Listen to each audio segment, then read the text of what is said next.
G'day everyone, Kate from the Narrate team here. In the third week of the Focus series, Adam speaks on the topic of boredom.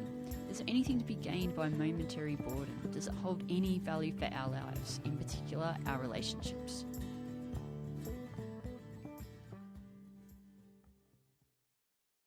So yesterday when we were splitting firewood, there was a student there who I'd never met before who I saw was wearing a Cardinal shirt, like St. Louis Cardinals, the only Cardinals. And I thought, well, I like these people already. I don't even know them. And so I introduced myself and learned that I was like, Cardinal shirt? Like, that doesn't happen very often. He said, right. This guy said, yeah, we just moved here from Missouri. And I said, wow, how did you find Narrate? He said, well, my fiance is from here, was raised here, and when she moved back, she was raised Catholic, and so she asked her priest maybe we should go to church. And he said, well, I keep hearing good things about this place called Narrate. Maybe you should check that place out. Which I just love that we get to serve together, and like that says so much about this community, and I'm real thrilled by that, and thought you might want to hear that story, though it sounds braggadocious. I'm just like, love that there's that much trust, and I know who she's talking about. And anyway, so I want to talk this morning about boredom. And if you're bored with this series, then it's perfect, because we're going to talk about boredom as you're thinking about how bored you are with this conversation. But really, I want to ask the question and get you thinking about what's the value of boredom? Now, to me, that's a counterintuitive question, because we gripe all the time about how we don't like to be bored, and yet what I want to explore this morning is what if boredom actually at times has value? Like, for example, what vexing problems have you solved while you were bored? You know, like you're taking a shower and all of a sudden you had this like aha moment. I mean, you've had meetings, you've spent money on consultants, you've read books, you've went to a therapist, and you were bored in the shower, or you were bored as you drove across town, or you were bored as you were doing the dishes, and suddenly this problem that had been vexing for a long time suddenly was no longer a problem. Have you ever had that happen? Or what ideas? Maybe some of you, I would love to hear your stories. Don't have time, so that's maybe a superficial statement. But here we don't have time. But I just know that some of you, like the whole creative stream, like the part that makes your business unique, the part that makes your role within your industry, within your sector, part of what makes you and explains your success, was a new idea you had. And when did you have it? Was it when you sat in a chair and went like, okay, I'm going to come up with ideas, and you just kind of like grunted? Or was it when you were doing something completely unrelated? When you were walking somewhere, driving somewhere, washing something, waiting for someone to get out of soccer practice, like you were doing something and all of a sudden you had this moment. See, I bring all that up because I think sprinkled throughout all of our lives, some of our best moments, some of our most creative moments, some of the moments where when we look back and go like, what are the 5 or 10 like major forks in the road that were forever changed the trajectory for the better of your life? I'm going to guess, because I've seen this play itself over and over again, so I guess it's not a guess, a lot of those moments are born of boredom. And I think that's worth bringing to the surface, because if it's true that momentary boredom has value, like there's little 30-second increments, those little 2-minute increments, those little moments, if that's true, then we need to be careful. Because what the research would say, and part of what we're going to delve into this morning, what our own practice would say, is so much of our technology, and listen, I'm pro-technology, so much of our smartphones specifically, and the internet in general, they are designed to fill those moments. Which would mean that as we talk about endangered species and things going extinct, I guess if the only thing I accomplished this morning is to get you thinking about this question, how endangered is momentary boredom to your life? Right? Like you used to sit there and eat lunch and you would think. You used to drive across town and you would kind of even think about work or think about your day or think about a problem. How common is that for you today? If it has value, I guess what I want to suggest, then we need to be careful, because those moments are disappearing because we have radios and phones and we can run from them very quickly. It's why we run into fountains when we're walking down the street, because we used to think about the meeting we just came out of, and now we're just instantly, we can be productive, we can be distracted, whatever it is we want to be. Now, there's a guy named Clifford Nass. Sadly, it's now the late Clifford Nass. And Clifford Nass is this brilliant thinker from Stanford, and if you jump into this whole technology and how is it impacting us conversation, you find him very quickly. He was a professor of communication in the digital age at Stanford, did a host of research on this subject. And here's what I think Richard Nass, why his research becomes so interesting. He says that unequivocally, undeniably, what you do with those little incremental moments, what you do with that little momentary boredom absolutely determines the level of excellence in your career, the level of excellence in your relationships, the amount of depth to your world. But he actually says that that's important for reasons that I'm going to guess are completely different than what you think. See, what he says is that the way we think about the ability to do deep creative work, the type of skills required to write a good paper, the type of skills required to read a good book, the type of skills required to design something new, to do something artistic, to write a proposal, to spend a few hours like balancing the checkbook, the type of deep concentration required to do the things that life demands of us if we're going to do great things. He says we think of that as though it's a skill that we already have and we can use it if we need it. So it's a little technical, but I think it's important that you hear me on this, or just go to sleep and think about what your fantasy football score is going to be when you get out. Either one's up to you. But because what he says is that what you do with those is vital importance, and we think about them incorrectly because we think of them, he says, like flossing. Now, I thought we'd take a survey and see how many of you actually floss. Just kidding. You don't have to identify. We should have said how many of you don't, and then everyone would be like. See, we think about flossing in this way. Like, we know how to do it. We know it's important. And we think we don't do it, those of us who don't. Why? Well, we lack motivation. But if we had a date, if we had a job interview, if we had some good reason, if we're going to the dentist next week, we would actually start to floss because then we would have the motivation. He says it's actually not true when you apply that to deep thinking. Because the more you respond to what he calls on-demand distractions, the longer you go without practicing deep thinking, the more the skill dissipates, not just from your discipline, wherever that is, but from the hardwiring of your brain. Does that make sense?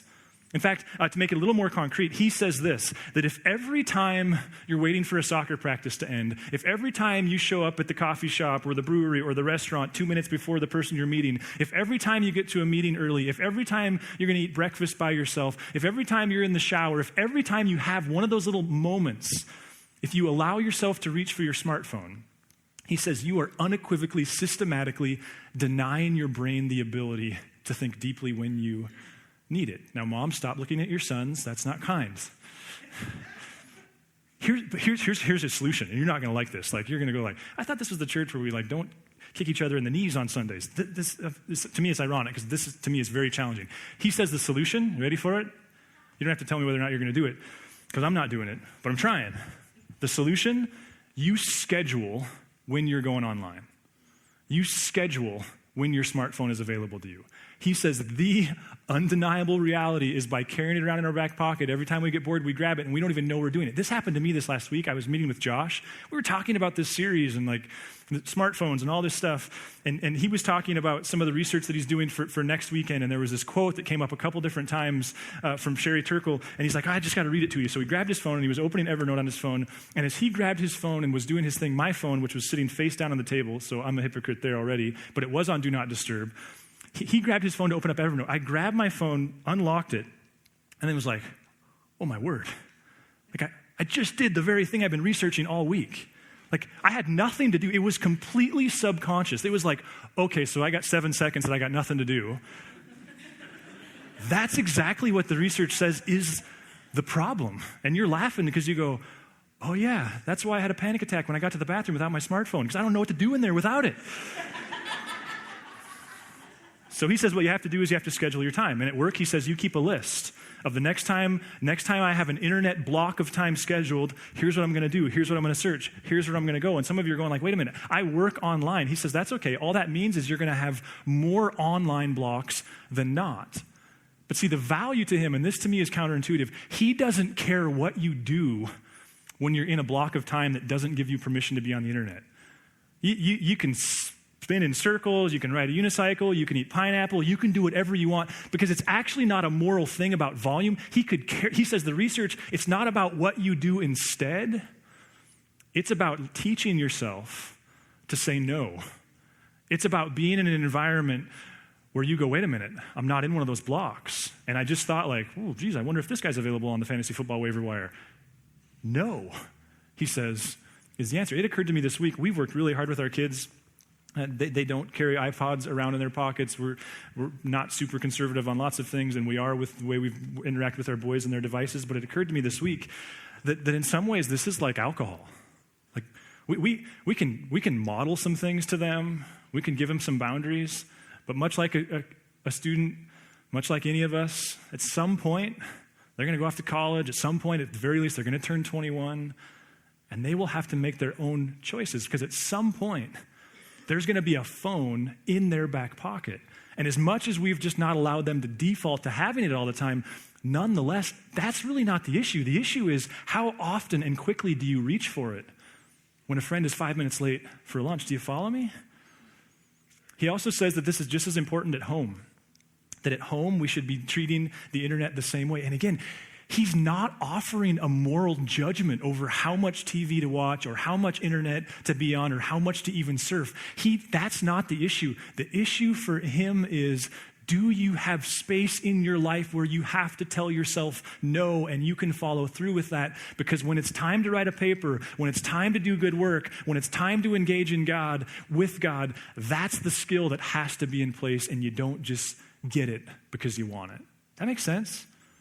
Which is what raises this question, what's the value of boredom? Now I was thinking this week, there's a story, there's a moment, I think in a moment in human history, though I don't think it really matters how literal we take it or not, that is maybe one of the most influential moments in global history, period. It's with a guy named Abram. And listen, even if you're not a person of faith, this moment is so catalytic. So many of the problems and conflicts are a result of this moment. With a guy named Abram, where the text says, the Lord said to Abram, go from your country, your people, and your father's household to the land I will show you. I'll make you into a great nation, and I will bless you. I will make your name great, and you will be a blessing. I'll bless those who bless you, and whoever curses you, I will curse. All peoples on earth will be blessed through you. Here's the thought that I had this week, and it may or may not be a good one. Where do you suppose Abram had that moment with God? Now, if we assume that it wasn't an audible voice, though it could have been, what would your history say? As much as you value this, do you suppose it was in a worship setting? As much as you value maybe reading the text, do you suppose he was in some religious environment doing something religious and just going like, God, I need to hear from you? Or was he like kicking sheep down the road going, come on, you're such a pain? Was he like washing dishes? Was he, exactly. Like, was he doing, here's my point is, I wonder, what do we miss between us and God by being afraid of these moments where for most of human history, we had to be alone to our thoughts, and now we're not. There's another one that, at the risk of being redundant, this very same thing happens with Moses. In Exodus chapter 3, it says, now Moses was tending the flock of Jethro, his father-in-law, the priest of Midian, and he led the flock to the far side of the wilderness and came to Horeb, the mountain of God. There the angel of the Lord appeared to him in flames of fire from within a bush. And you're going like, okay, Lord, if you appear to me like that, I'll do it. Like, just appear to me like that, please. Moses saw that though the bush was on fire, it did not burn up. So Moses thought, I'll go over and see this strange sight, why the bush does not burn up. When the Lord saw that he had gone over to look, God called him from within the bush. Moses. Now you already can see the question I'm going to ask, right? You know how the rabbis, one of the midrashes, one of the rabbinic explanations of this text has been for years, and I've heard this for years, and it's never made total sense to me, but it's certainly a convenient thing to talk about this morning. You know what they said? They said the bush was always burning, and this was the first time that Moses was present enough to recognize it. Now, it's outside of the text. It's nothing to argue for or against. But it does make the point, what if the burden of interaction wasn't so much on God as it was on Moses? And I wonder if Moses had an iPhone, is it possible that our interactions would be completely different with God in this moment?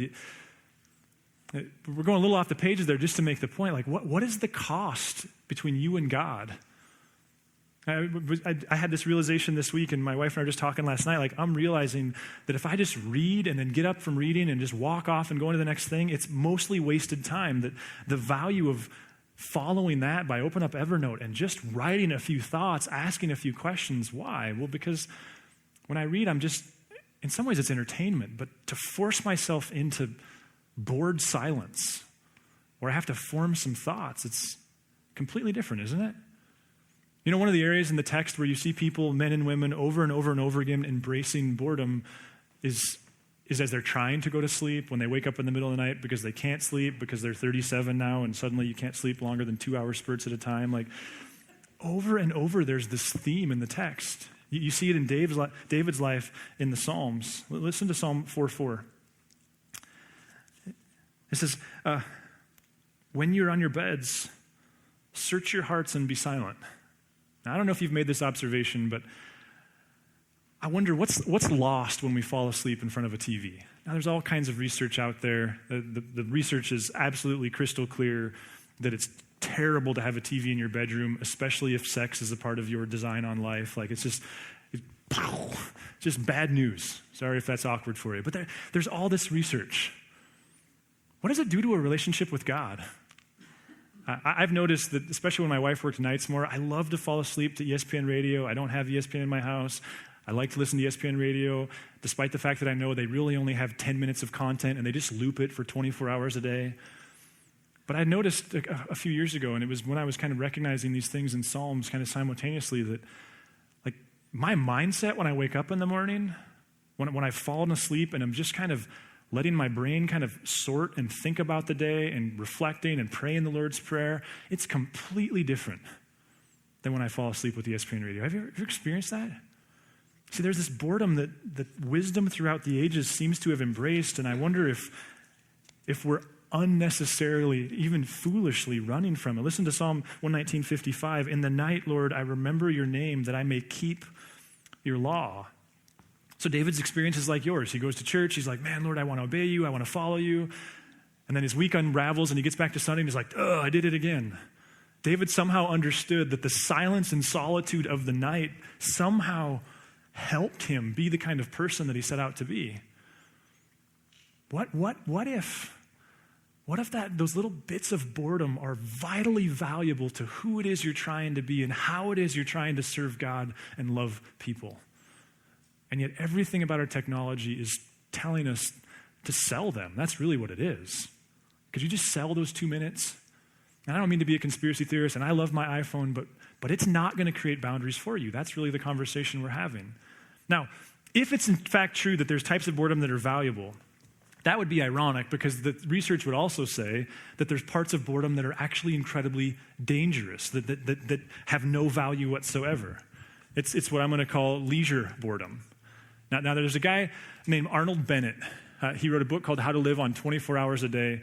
Little context here. Arnold Bennett was influential in the early 20th century in England. Arnold Bennett was writing to a stage of world history, especially European history, where the Industrial Revolution was full steam, had been for several decades. And what's hard for us to appreciate was in that new historical moment, this Industrial Revolution, there was a whole new class of person that was born. It was a class of person that outside of monarchs and very powerful people, nobody else knew in human history prior to that.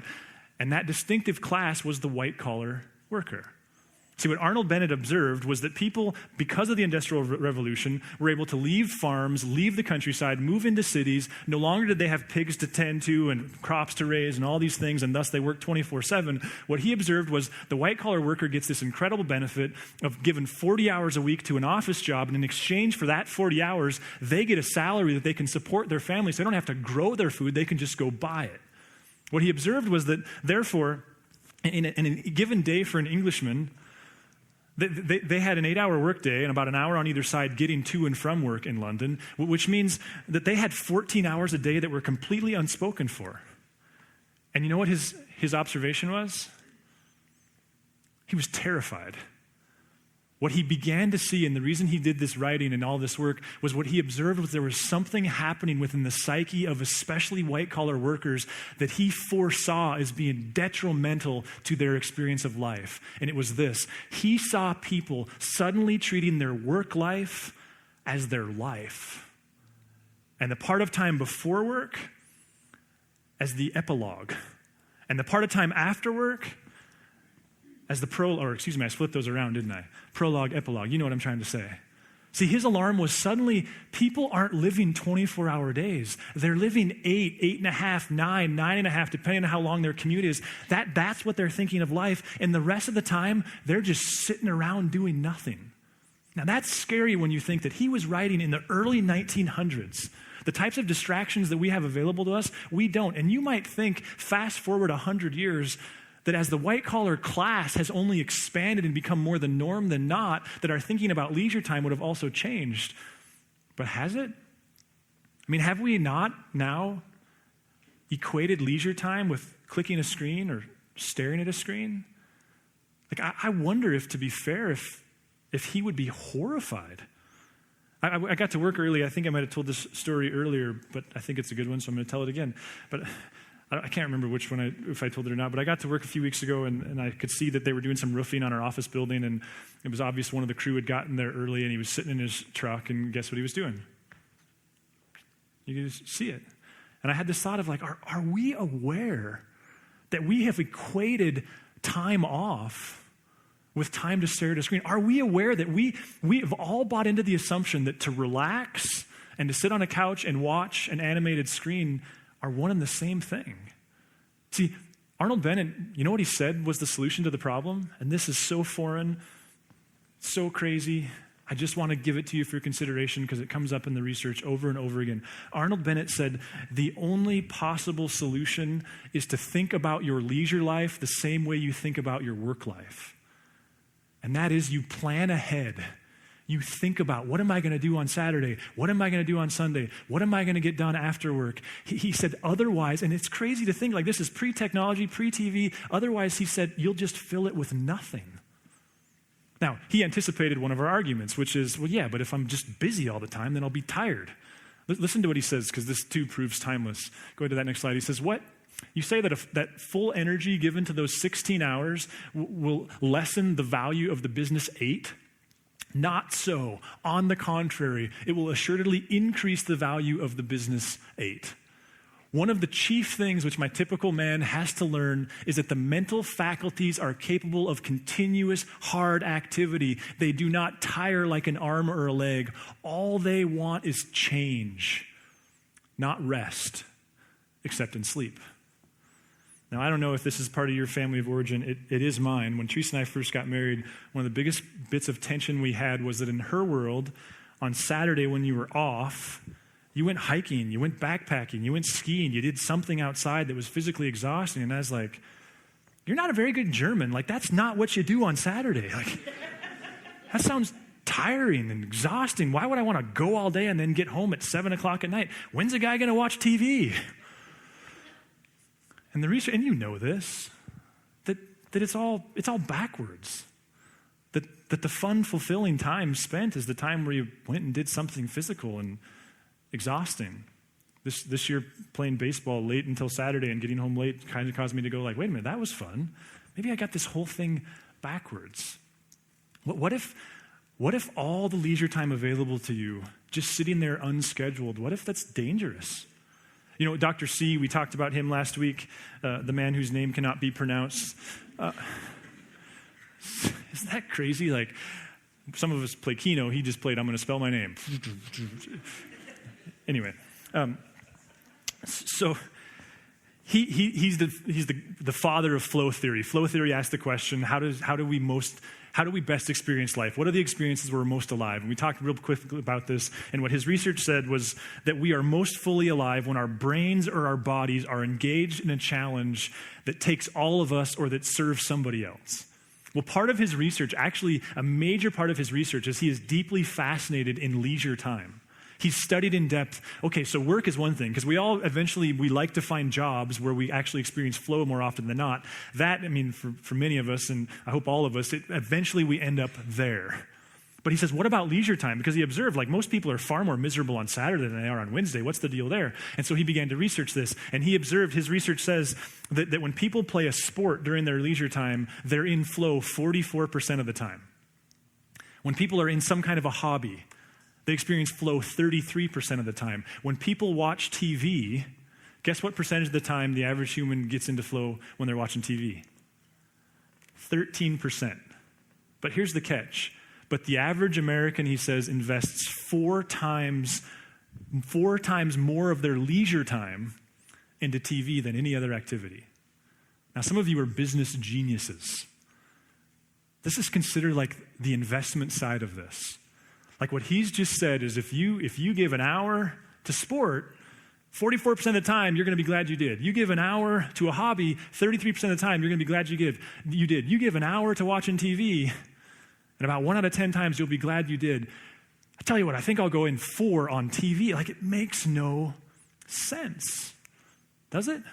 There's a guy named there's a gal who wrote a book called Wrapped. If you want to research this stuff, it's a pretty good read. It's published by Penguin now, so that says that it was very popular. She was diagnosed with cancer, made this very strategic decision that she was not going to allow her cancer to define her life, and she was also a behavior psychiatrist at the time, so she was able to kind of interlude the way she thinks and the way she's trained with her life. She's written a book called Wrapped, and in that, and I may have referenced this last week as well, but she references this study that says the most miserable hour in the American life is, I must not have said it last week, noon on Sunday. Why? She says because we don't schedule our leisure time. Because what we do, she said, is we do this full work week. We get to Saturday. We get away with our sloppiness because we've got laundry to do and chores to do and dishes to wash, and we kind of piece our lives back together, our lives, which is really our work week. We get up on Sunday. We still don't have a plan, and by noon, we're just like, ugh. She says that's the most miserable hour, this research would say, in the American life because we think of leisure time as being equal to unscheduled time, and it's completely backwards. There's a guy who's written a book called How to Be Miserable. He's a psychiatrist from Vancouver. I've talked a little bit about it before. It's written like the Screw Tape Letters because he writes it. It's 40 researched ways to make yourself miserable. So you're reading it going like, okay, so I'm supposed to do that? No, I'm not supposed to do that. Like it's super confusing, but it's very fun to read. He says, well, suppose that you don't have time to bring 40 new habits into your life to make yourself miserable. What if you just had one? What if you had time to just bring one more habit on board? He says, which one do you suppose it should be? Guess what he says? Eliminate physical activity. And then he cites multiple studies that say you take any person, no matter how high or low their emotional tenor, and you change their physical output. You lessen their physical activity, and in 2 weeks' time, he said, unequivocally, you will have a more miserable person. What is that?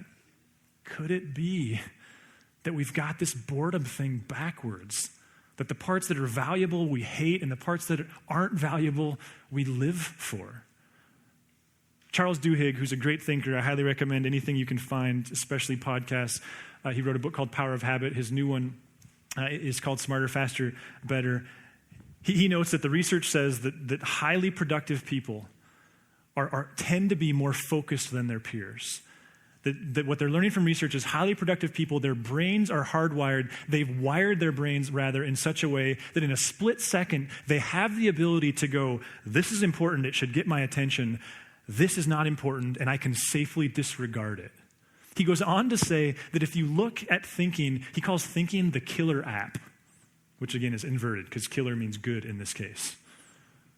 He says if you look at the things in human history that are timeless, they all promote thinking. Going to a concert, playing music, yoga, prayer, a worship service.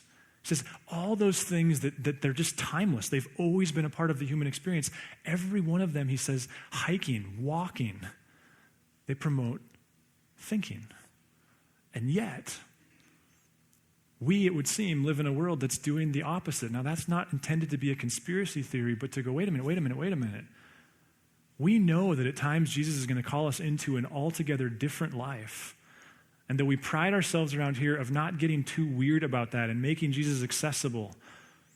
Well, what if what stands between you and some of your goals, your relational goals, your spiritual goals, the desire that you have to have this connection with God, your emotional goals, your professional goals, what if it has everything to do with the way you're interacting with boredom?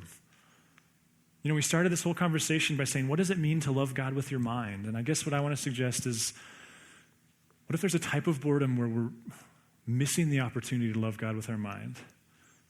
And then there's another type of boredom that we just numb our way through because we've defined our work, our week so narrowly as our work.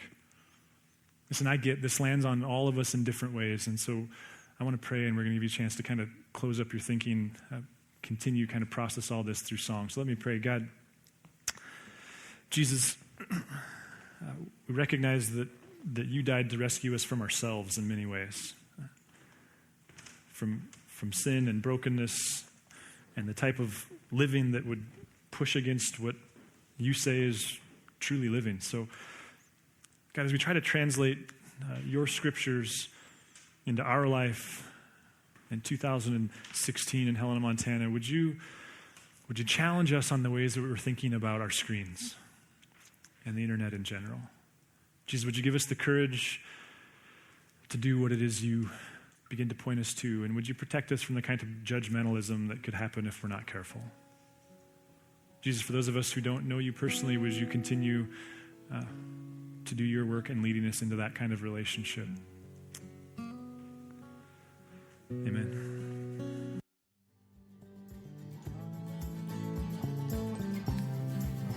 If you would like to engage further with Narrate Church, you can find contact information online, www.narratechurch.org. We would love to hear from you.